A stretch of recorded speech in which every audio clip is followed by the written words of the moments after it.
ci déplacement bi ngeen def pour ñëw fii ci siège Jamra bi nekk cité Djily Mbaye en face cimetière yi seq ak ñun laaj ak tontu surtout par rapport à li lëmbee réew mi di l'actualité brûlante de de cette journée concernant un certain collectif de femmes d'associations féministes yu jóg daal di lancer un défi inédit boo xam ne mosu fi am waaw nee na daal seen revendication yi daal moom la ñu bëgg daal mettre les bouchées doubles boole ci nag benn ton boo xam ne daanaka xaw naa jege sax ñàkk teggin ndax boo demee ba naan qu'on nous foute la paix boo demee tam ba naan dinañu def benn sitting toute nue defe naa de mémoire de sénégalais depuis indépendance ba léegi kenn mësu fi gis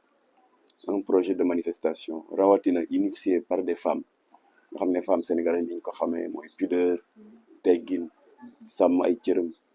fiire boppam alors donc lu mel noonu venant de femmes foog mu jaaxal ñëpp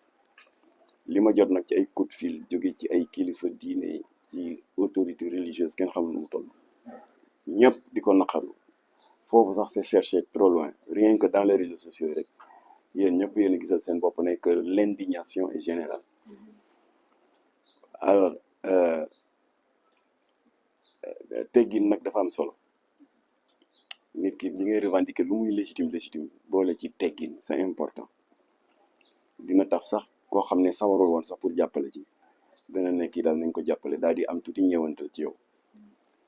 ndax dafay yàgg nekk ci suñuy cosaan suñu valeur suñuy maam suñuy maamaat suñuy nijaay dañu ci yar suuxat ko ci ruu askan wi suuxat ko ci xol ak ci xelu njaboot yi nga xam ne moom lañu doon ñun ñëpp te avant sax ñi di ko itteewoo ci suñuy cosaan ak suñuy valeur suñu borom moo ko jëkk santaane ci ay jàngalem la bokk bari na ci ay misaal waaye bi ci gën a fës rek mooy bi nga xam ne ni nattu bani Israël jeex na mu di le peuple d'Israël te Firawna soumettre leen ci benn esclavagisme abominable boo demee Égypte pyramide yu taaru yëpp ñoom ñoo ko defar de génération en génération maam dee baay remplacé ko baay dee doom remplacé ko travaux forcés amul salaire amul dara boole kaak maltraitance pyramide yëpp pare ndax travaux forcés bi ñi leen defloo woon à un rythme diabolique par tous les pharaons qui se sont succédés waaye nag ba nattu ba jeexee suñu borom war leen a libéré kan la yónni yoon Yàlla Moussa lan la ko wax Seydina Moussa mu ne ko labayk mu ne ko maa ngi lay yónni ci kàccoor bu mag a mag di Firawna pour libérer le peuple d'Israël waaw mu ne ko waa dëggal kay mu ne ko waaye quand même boo demee na nga wax ak moom ci teggin xam nga suñu borom bu ko neexoon en un claquement de doigts rek mu transformer Firawna en poussière waaye moo ko def exprès jaare la ko ci yooyu pour que génération yi ñëw ëllëg ginnaawaat ëllëg et cetera mën si jëlaay jàngat foofu teggin la suñu borom santaane yar ak teggin lu ma la mayo rek du la ko xañ alors ñoom ñu daal di jóg def lii sur le ton que vous avez tous vu daal di nag yëkkati seeni revendication am naa benn waay boo xam ne ba mu nee na ba ñu ne foutez-nous la paix on va faire un sitting toute nue nee na man ci laa pare liiruma sax revendication yi xam nga perdre nañ déjà un potentiel sympathisant ndax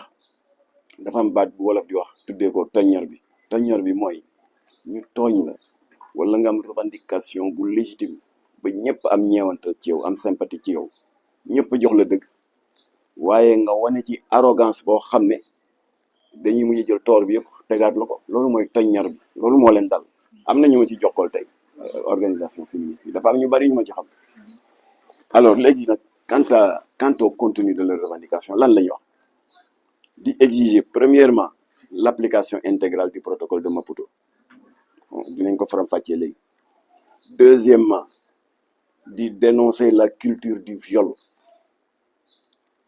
ba pare daal di ne nag lii daal mooy suñu ñaxtu et surtout on exige qu'on nous foute la paix ñun mouvement féministe yi te woote nañu le 31 décembre ngeen ñëw à une manifestation bu ñu tuddee Freedom Day je pense te kuy ñëw na nga ñëw tout nu yow di nga dem tout nu yow alors kon dal di def boobu défi léegi nag ma bëggoon leen tontu ci baat yu gàtt ci seen ñaari revendication yooyu benn bi protocole de Maputo pour askan yi nga xam ne xëy na xamuñu luy loolu te mouvement féministe yi jël ko comme cheval de bataille tout le temps protocole de Maputo lan la dafa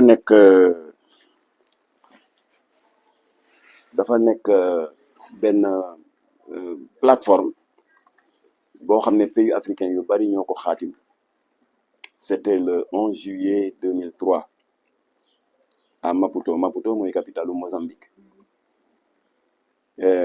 axé essentiellement sur la protection de la femme, de la famille, etc.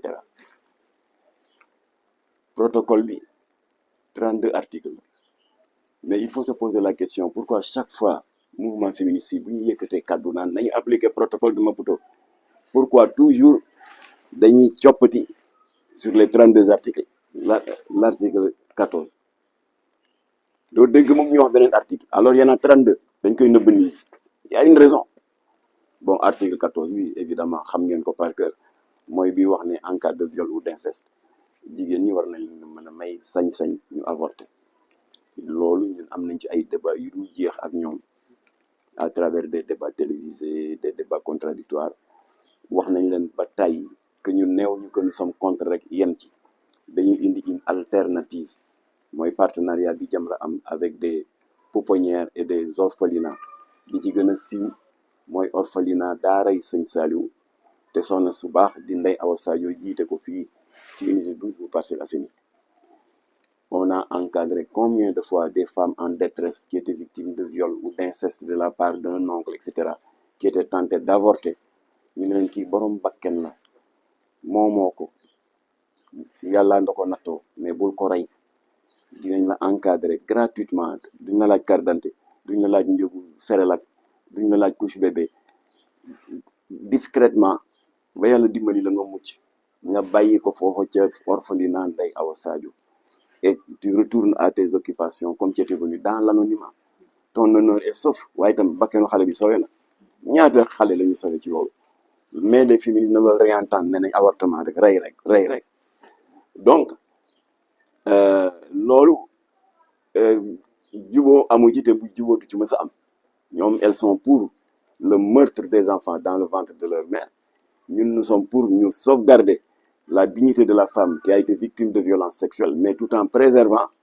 la vie du bébé ndax kii ngay faat xamuloo lu yàlla na mu ci moom kon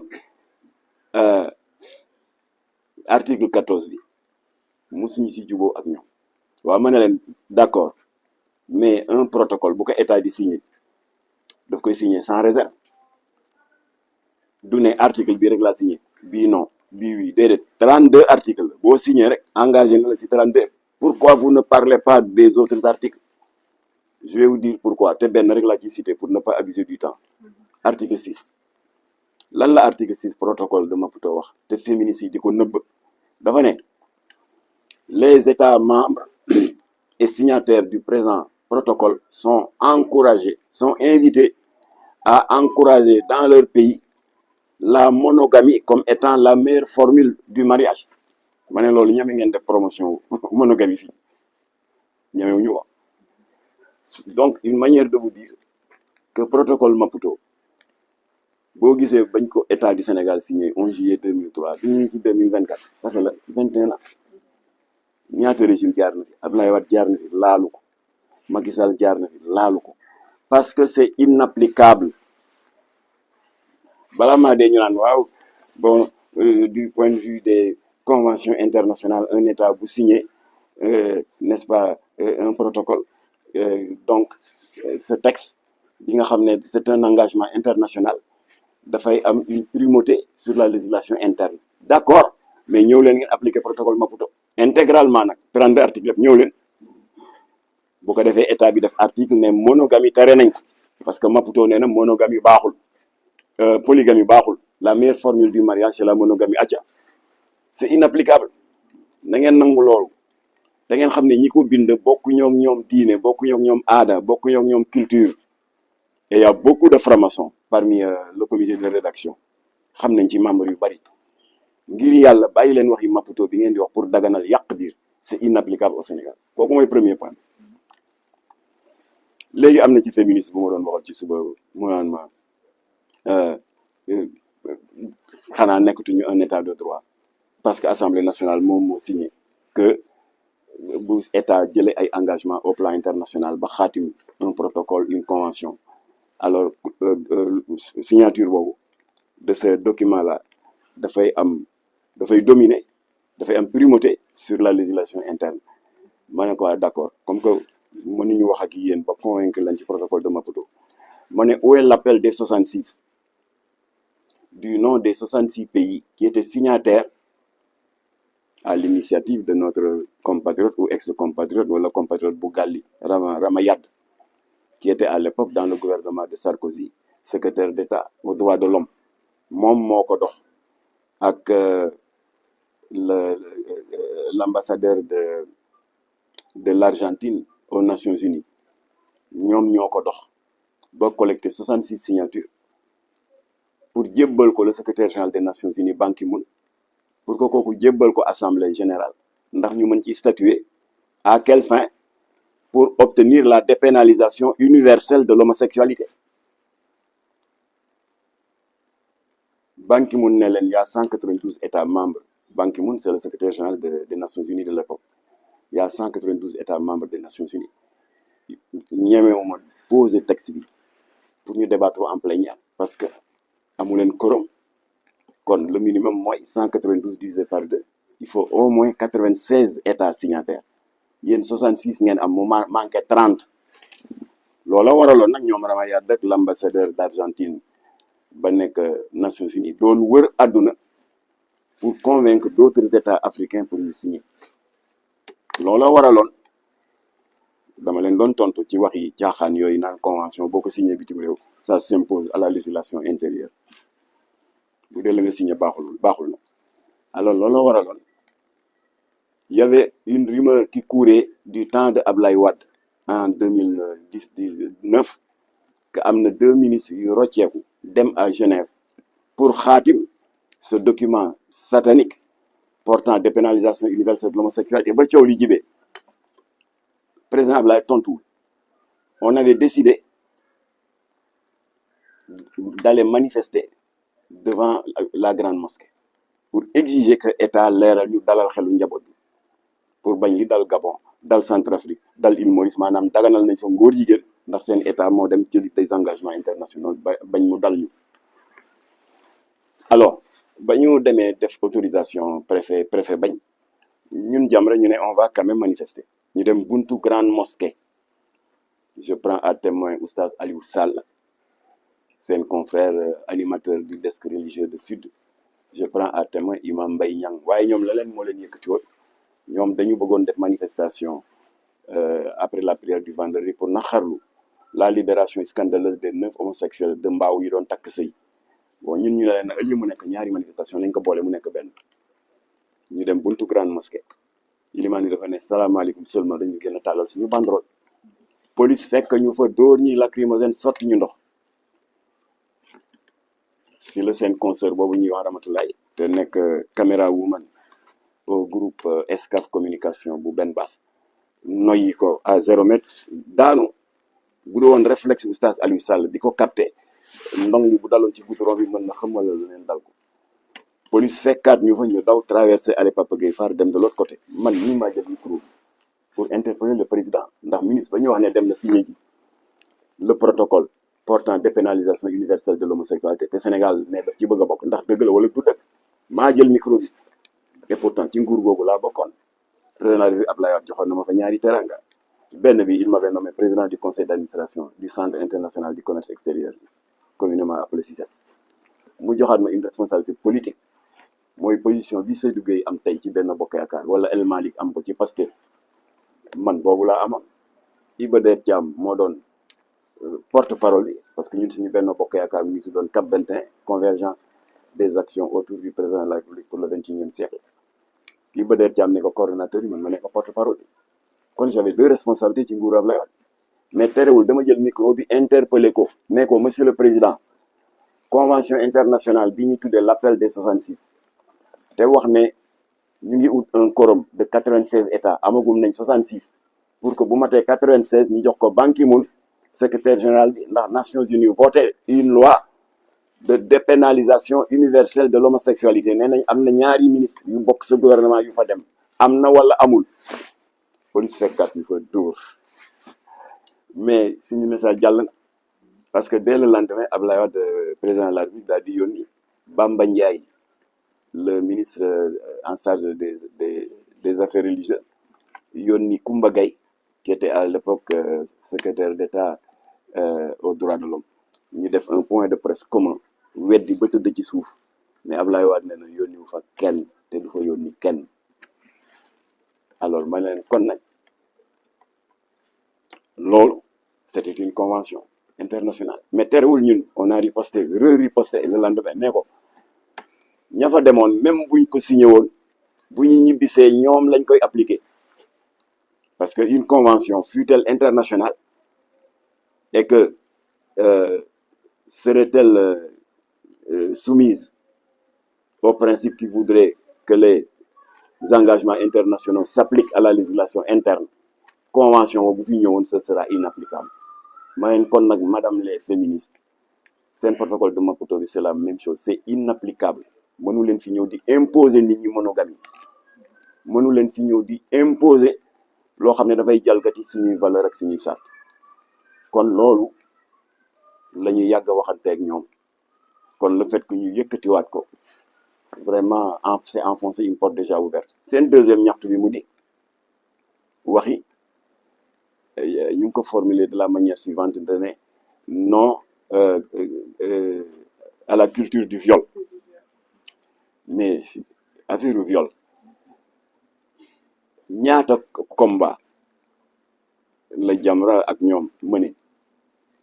pour exiger un renforcement des sanctions pénales ñaata yoon tout le monde sait que Jamra ba ñu amee député assemblée nationale muy Abdou Latif Gueye on avait une plateforme de 20 points d'urgence ñeent ya ca kaw benn bi c'était la criminalisation du délit de trafic de drogue yàlla defal ñu ci ndam les députés de l'opposition et de la majorité confondus def bloc autour du député de Jamra ñu daal di voter la loi 2007-31 du 30 novembre 2007 qui criminalise le yamba criminaliser l'opito bi jógee Ghana criminaliser cannabis bi jógee Mali criminaliser brown bi jógee Ghana et l'opito bi jógee Nigéria ak criminaliser cocaïne voilà léegi dootul ay 4 mois 6 mois 10 ans le minimum assorti d'une amende qui fait le triple de la valeur de la drogue saisie am na ñu mu neex parce que ça protège les enfants ndax produit yooyu yëpp day kann suloo xale yi di yokk insécurité bi di tas sëy bokk ci li déstabiliser l'économie nationale à cause du recyclage de l'argent sale bari na ñoo xam ne contre rafetlu nañ ko waaye bari na ñu ko naqarlu mais surtout nag ñoo xam ne naqarluñu ko yem si waaye dañ ci am haine contre Jamra mooy activiste clochard boobu et je me lasserai de le dénoncer di soofantal yamba ci réseaux sociaux yi dem bay naan xalifa général sangam daf koy jëfandikoo ñoom ñëpp ay lappacoo lañu ay lappacoo alors mënuloo wax a wax ba daganal fi yamba mënuloo wax ba jam la dellu ginnaaw ci criminalisation de ton yamba et de ta cocaïne mënoo ci dara le coup est déjà parti loolu am nañ ko ba noppi alors deuxième point bi mu di la subvention des écoles coraniques am nañ ci ndam parce que état bi créé na un fonds qui avait pour départ 9 milliards président Macky Sall moo ko demoon lépp ko la banque islamique de développement yokkaat nañ ko sax mu nekkoon 10 milliards à l'époque waaye dégg naa yokku na léegi pour ni ñuy subventionner les écoles privées laïques et religieuses ñu mën ko jàppale daara yi loolu am nañ ci ndam troisième bi mu di la criminalisation de l'homosexualité dama bañ que ça nous dévie du sujet xëy na on pourra l'aborder dans les questions diverses amuñu woon député parce que si diggante bi Latif a été lâchement accidenté le 6 avril 2008 et on a choisi Amadou Mbéry Sylla président du conseil départemental de Louga suñu yoon newul ci ban parti la bokk li ñu amal solo suñu mbokk ab taalibe la qui partage avec nous des valeurs te ñoo yàgg nañ di fekkante ci gàmmu Serigne Dame Diop Mansour bu Louga ñu proposé ko de porter notre projet de loi sur la criminalisation de l'homosexualité mu daal di ko accepté ñu déposé ko le 6 mai ñu may laaj date bi toujours dans les réseaux sociaux 6 mai 2016 voilà et cette proposition de loi a subi le même sort que la proposition de loi de And Samm Jikko Yi qui a été déposée 5 ans plus tard en décembre 2021 c'est-à-dire la mafia APR Benno Bokk Yaakaar xeex ñu ba jàllul loolu moo doon troisième bi quatrième bi j'ai dit aux féministes vous vous souvenez très bien moo doon on avait exigé la criminalisation du viol parce que jaaduwul jigéen ñu agressé ko sexuellement traumatisé ko ki ko def caay-caay googu ay 8 mois 1 an gën caa bari bu génnee romb ca koñ ba mu defoon njombeli mel ni kuy kokkali la famille de la victime c'est inacceptable alors ma ne leen nag yéen mouvement féministe yi fàtte xaju fi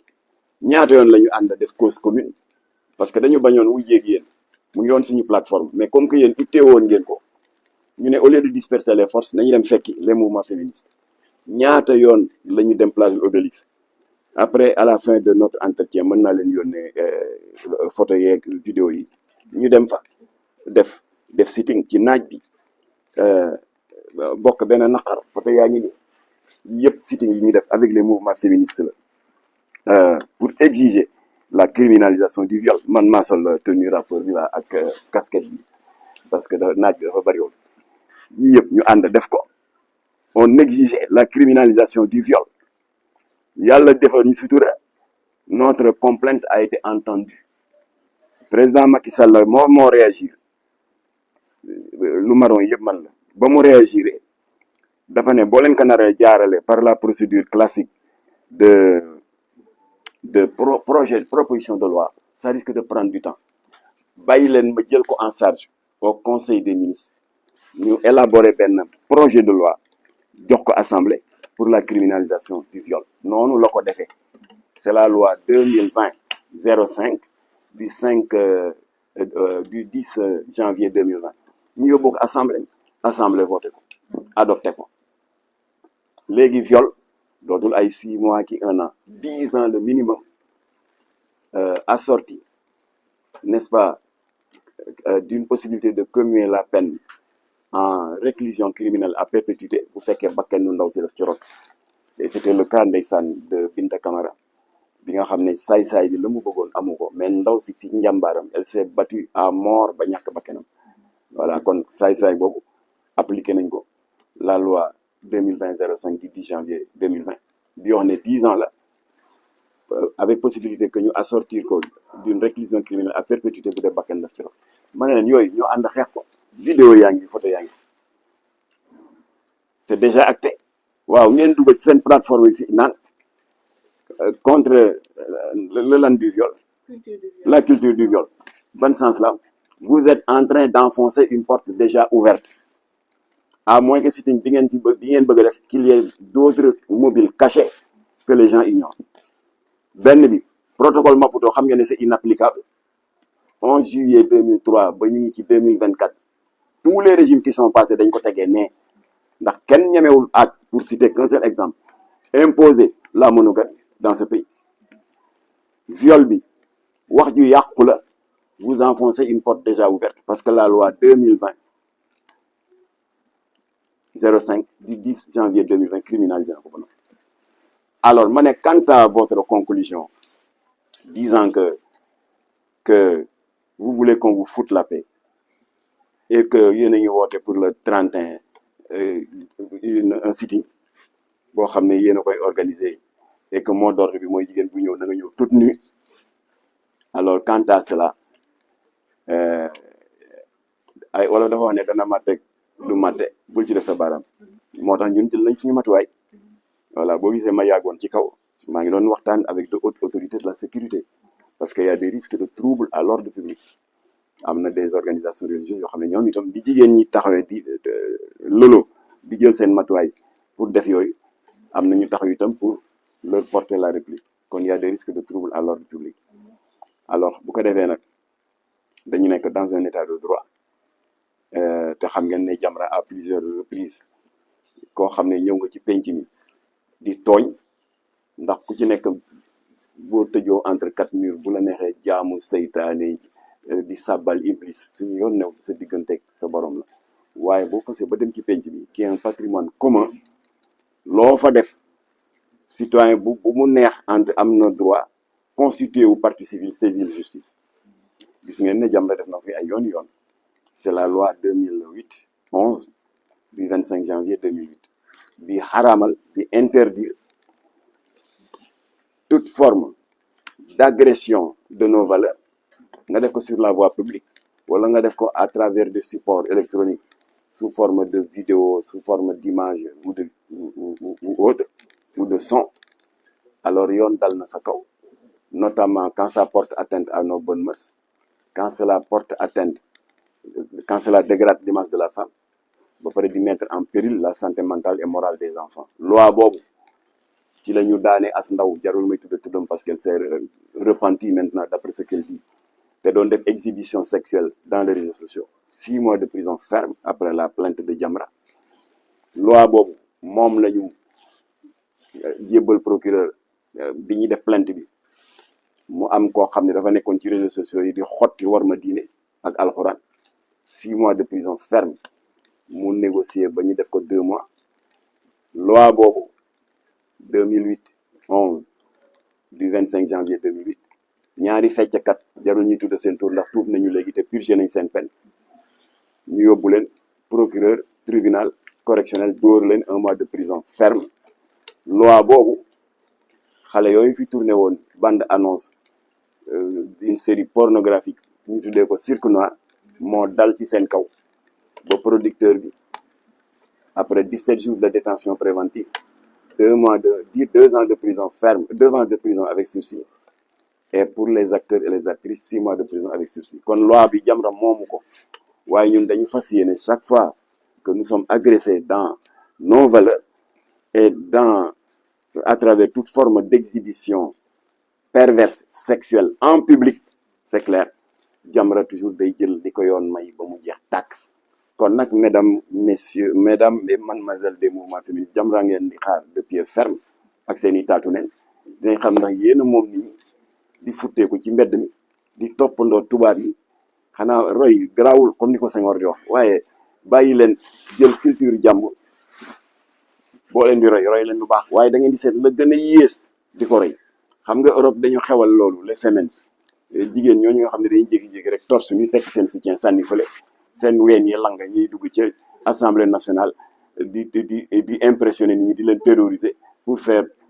prétendument passer leur revendication xam nga cosaan la fa waaw dañ ko bëgg a indi fii loolu gàcce la dëkk bu tedd bi nga xam ne fii la Seydi Hadji Malick tëdd Cheikh Amadou Bamba Cheikh al Islam Baye Ibrahima Niass Seydina Limamou Laye am na yoo xam ne xaju fi voilà kon nag yooyu laa ne woon danaa ko partager ak yéen ginnaaw bi ngeen ko sàkkoo ci man te bu ma leen naroon jël ku nekk individuellement dana metti ci man yàlla def naa dimbali ngeen ma yéen ñëpp ngeen daje ci benn bërëb ñu wax ko muy benn wax voilà kon ñu ngi ñaan suñu borom mu sutural réew mi te damma laafu lobby parce que ñun xam nañ lu bari loo xam ne jotagul pour ñu wax ko qui utilise certains ou certaines compatriotes di leen manipuler pour ñuy créer ay prox ndoll yoo xam ne mën nañ fa jaarale lu ne voilà je vous ai parlé tout à l'heure de la reculade bi amoon ci nguuru Ablaye Wade waaye bu ñu sàggane woon rek ñu dem signer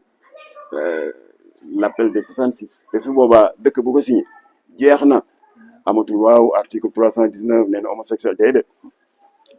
état bi dafay considérer ne que da nga violer les droits humains